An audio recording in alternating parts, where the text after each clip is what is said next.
Hello बच्चों, आइए प्रश्न को देखते हैं। मान लीजिए प्रेक्षणों A B C D E का माध्य m है और मानक विचलन s है।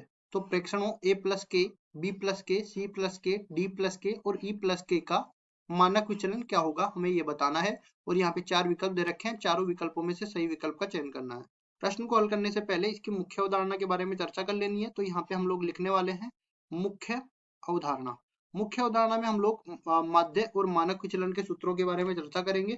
सबसे पहले हम लोग बता देते हैं कि मान लो कि x साइज के से हमें प्रेक्षण प्रदर्शित किए गए हैं, मतलब कि x1, x2, x3 और इस तरह से प्रेक्षण n तक चल रहे हैं। xn n प्रेक्षण है अपने पास।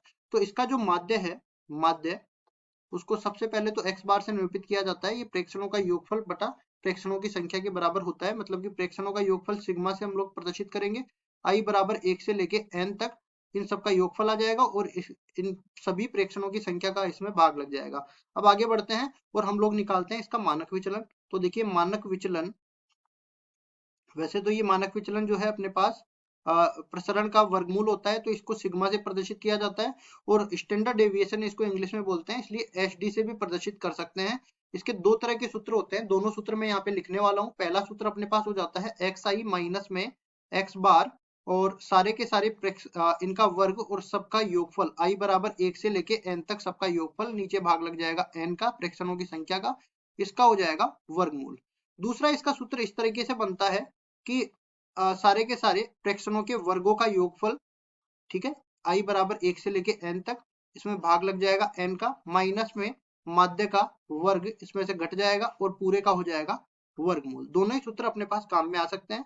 अब चलते हैं सवाल को हल करने। तो सवाल में देखो प्रेक्षण क्या दे रखे हैं, A B C D E.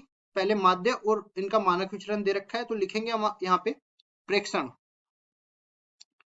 प्रेक्षण अपने पास दे रखे हैं ए बी सी डी और ई।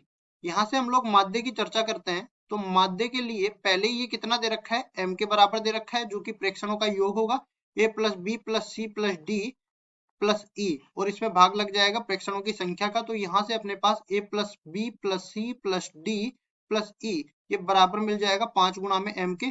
तो इसको मैं समीकरण नंबर 1 नाम दे देता हूँ। इसी तरह हम मानक विचलन के लिए देख लेते हैं। मानक विचलन, मानक विचलन देखिए यहाँ से अपने पास एस डी से तो इसको प्रदर्शित करेंगे, या फिर इसमें पहले से ही दे रखा है कि मानक विचलन को हमें एस से प्रदर्शित करना है। तो लिखेंगे यहाँ पे एस बराबर में पहले तो इनके वर्गों का योगफल हो जाएगा A square plus B square plus C square plus दूसरा वाला सूत्र लगा रहे हैं, और इसमें भाग लग जाएगा प्रेक्षणों की संख्या का, और इसमें से घट जाएगा माध्य। तो माध्य कितना m दे रखा है, तो m स्क्वायर इसमें से घट जाएगा, और इसका वर्गमूल था तो वर्ग करेंगे तो इधर इसका भी वर्ग हो जाएगा। अब देखिए ये एम स्क्वायर को इधर लेके आएंगे और 5 भाग में है तो ये गुणा में आ जाएगा, मतलब कि वर्गों का जो योगफल है A square plus B square plus C square plus D square plus E square ये बराबर हो जाएगा S square plus M square और गुणा में 5 के। इसको मैं समीकरण नंबर 2 नाम दे देता हूँ। अब देखो अपने पास नए प्रेक्षण आ रहे हैं, नए प्रेक्षण लिखते हैं पहले तो उनको, नए प्रेक्षण। ये अपने पास क्या है, हर एक प्रेक्षण में के जुड़ रहा है, तो a प्लस के, बी प्लस के, सी प्लस के, डी प्लस के और ई प्लस के। अब सबसे पहले इनके माध्य निकाल लेते हैं। तो माध्य, इसके माध्य को मैं x बार से प्रदर्शित कर देता हूं। अब प्रेक्षणों का योग कर लेते हैं। देखो a प्लस के प्लस बी प्लस के प्लस सी प्लस के प्लस डी प्लस के प्लस ई प्लस के, और इसमें भाग लग जाएगा 5 का। अब देखिए के सब में के 5 बार जो है अपने पास जुड़ रहा है, तो क्या लिख सकते हैं इसको, x बार बराबर में a plus B plus C plus D plus e plus 5 गुणा में के, और नीचे भाग लग रहा है 5 का। अब समीकरण 1 को देख लेते हैं। इन सबका योगफल 5m के बराबर दे रखा है, तो हम लोग लिखेंगे x बार बराबर में 5 गुणा में m प्लस 5 गुणा में k बटा में आ जाएगा 5 के। तो यहाँ से x बार का मान आ गया m प्लस के बराबर। अब देखिए इसको मैं समीकरण नंबर 3 नाम दे देता हूँ। अब चलते हैं आगे और हम लोग इसके मानक विचलन की बात कर लेते हैं। तो यहाँ पे हम लोग लिखने वाले हैं मानक विचलन। मानक विचलन, चूंकि हमें मानक विचलन ही निकालना है, तो इसको हम लोग प्रदर्शित कर देते हैं एच डी से। तो ये बराबर हो जाएगा किसके, देखिए ये बराबर अपने पास हो जाएगा पहले तो सारे के प्रेक्षणों का योग, या फिर अपन क्या कर देते हैं, ये वाला सूत्र लगा देते हैं, इससे आसान बन जाएगा अपने पास। तो प्रेक्षणों में से माध्य को घटा देंगे। माध्य हमने क्या निकाला, माध्य हमने अपने माध्य को माना है x बार। तो यहाँ पे क्या करेंगे, देखो a प्लस के, पहले वाले प्रेक्षण में से हम लोग माध्य को घटाएंगे x बार। और एक काम कर लेते हैं, x बार का जो मान हमने निकाला वही मान हम लोग यहाँ पे लिख देते हैं m प्लस के बराबर। तो यहाँ पे इस तरह से आएगा a प्लस के गुणा में सॉरी माइनस में m प्लस के और इस पूरे का वर्ग प्लस इसी तरह b प्लस के माइनस में, ये इस तरह से बनेगा माइनस में m प्लस के इस पूरे का सॉरी पूरे का वर्ग इस तरह से, ठीक है, इनके वर्गों का योगफल है ना, प्लस अब आगे चलेंगे और ये अपने पास क्या बनेगा अगला वाला c प्लस के, इसमें से घटा देंगे m प्लस के और इसका हो जाएगा वर्ग। इसी तरह आगे चलेंगे और अपने पास अब d प्लस के आएगा, तो d प्लस के और इसमें से घटा देंगे m प्लस के और इस पूरे का वर्ग हो जाएगा, प्लस इसी तरह e प्लस के माइनस में m प्लस के इसमें से घटा देंगे और इस पूरे का हो जाएगा वर्ग। और देखिए यहाँ पे भाग किसका लग रहा है, प्रेक्षणों की संख्या का 5 का भाग लग रहा है और पूरे का हो जाएगा वर्गमूल, पूरे का हो जाएगा वर्गमूल, इसका मान हमें निकालना है। तो देखिए इसको सरल करने के लिए हम क्या करते हैं, यहाँ से ये बन जाएगा a माइनस में m, यहाँ पे k तो k से कट जाएगा और a माइनस में m इस पूरे का हो जाएगा वर्ग। इसी तरह b माइनस में m इस पूरे का हो जाएगा वर्ग, c माइनस m इस पूरे का हो जाएगा वर्ग, इसी तरह d माइनस m इस पूरे का वर्ग हो जाएगा, प्लस e माइनस m पूरे का हो जाएगा वर्ग।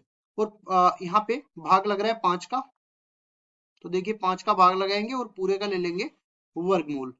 इस HD का मान हमें निकालना ही है। तो देखो अब क्या करते हैं हम लोग, अब देखिए यहाँ पे हम लोग एक सर्वसमीका लगाने वाले हैं a माइनस में b। पहले तो सर्वसमीका को हम लोग यहाँ पे लिख देते हैं, देखिए a माइनस b या फिर a पहले से यहाँ पे लिखा गया है तो इसकी जगह और दूसरे वाले चर ले लेते हैं। अगर मेरे पास x माइनस वाई इस पूरे का वर्ग होता है तो ये बराबर हो जाता है एक्स स्क्वायर माइनस में 2 गुना में x गुना में y प्लस वाई स्क्वायर। तो ये वाली सर्वसमीका इसमें लगाएंगे तो ये क्या बन जाएगा, देखो HD का मान बराबर हो जाएगा किसके, a का वर्ग, पहले तो सारे के सारे प्रेक्षणों का वर्ग एक साथ ले लेते हैं, प्लस b का वर्ग प्लस c का वर्ग प्लस d का वर्ग प्लस e का वर्ग। उसके बाद में देखो m का वर्ग 5 बार आने वाला है तो इसको हम लोग लिख सकते हैं 5 गुना में m का वर्ग। फिर देखो पहले वाले प्रेक्षण में क्या बचेगा, माइनस में 2 गुना में a गुना में m, इसमें माइनस 2bm, इसमें माइनस 2cm, तो क्या माइनस में 2m सब में से उभयनिष्ठ आने वाला है, तो माइनस में 2m उभयनिष्ठ ले लिया, अंदर क्या बचने वाला है a plus b plus c plus d plus e, इस तरह से ये बच जाएगा और नीचे भाग किसका लगेगा, भाग लग जाएगा अपने पास 5 का और पूरे का आ जाएगा वर्गमूल। अब देखिए यहाँ पे हम लोग समीकरण 2 को उठाते हैं। समीकरण 2 में हमने सब सारे वर्गों का योगफल लिया था, किसके बराबर आया था, 5 गुना में s का वर्ग प्लस m का वर्ग। तो ये हम लोग यहाँ पे उठा के रखते हैं, तो क्या बनेगा 5 गुना में s का वर्ग प्लस m का वर्ग और प्लस 5m का वर्ग पहले से है, और यहाँ से आप देख सकते हो माइनस में 2m यहाँ पे है और इन सारे प्रेक्षणों का योगफल हमने जैसा कि पहले समीकरण 1 में निकाला था 5m के बराबर, तो 5m के बराबर हम लोग यहाँ पे लिख देंगे इसको। तो ये क्या बन जाएगा, देखो 5m। अब इसमें भाग लग रहा है 5 का, ठीक है, इस तरह से इस पूरे का वर्गमूल आ जाएगा और ये पूरा HD के बराबर आ जाएगा। अब इसको सरल करना है तो देखो अंदर वाले को खोलेंगे हम लोग, अंदर वाला क्या बनेगा, यहाँ से देखिए 5s square, 5s square plus 5m square, फिर आगे है 5m स्क्वायर और अंदर वाले इसके अंदर वाले को भी खोल देते हैं, माइनस में 10m स्क्वायर, तो माइनस में 10m स्क्वायर और भाग लग रहा है 5 का यहाँ पे, और ये पूरे का वर्गमूल किसके बराबर है, मानक विचलन के बराबर, HD के बराबर। तो यहाँ पे देखिए 5m का वर्ग, 5m का वर्ग और 10m का वर्ग आपस में कट जाएंगे, ये बचेगा ऊपर 5s स्क्वायर, जिसके 5 से 5 कट जाएगा और s स्क्वायर का जो वर्ग है वो वर्गमूल से हट जाएगा, तो यहाँ से केवल s बचने वाला है। तो SD का मान, मानक विचलन का मान s के बराबर अपने को मिल जाएगा। मतलब कि यहाँ से क्या निष्कर्ष निकलता है, पहले तो हम लोग देख लेते हैं, ये s उत्तर आ जाएगा। अब विकल्प में देख लेते हैं s कौन से विकल्प में दे रखा है, s अपने पास विकल्प नंबर a में दे रखा है। इससे निष्कर्ष ये निकलता है कि प्रेक्षणों में कोई भी संख्या जोड़ी जाए या कोई भी संख्या घटाई जाए, मतलब वो अचर संख्या, तो मानक विचलन में कोई प्रभाव नहीं पड़ता है। पहले भी मानक विचलन ऐसी था और अभी भी मानक विचलन ऐसी है। यहाँ पे देखो बड़ा वाला एस है लेकिन उत्तर इसका छोटा वाला एस ही आने वाला है जो पहले से दे रखा है। तो ए विकल्प अपना सही उत्तर हो जाएगा। आशा करता हूँ ये सवाल आपको समझ में आया होगा। धन्यवाद।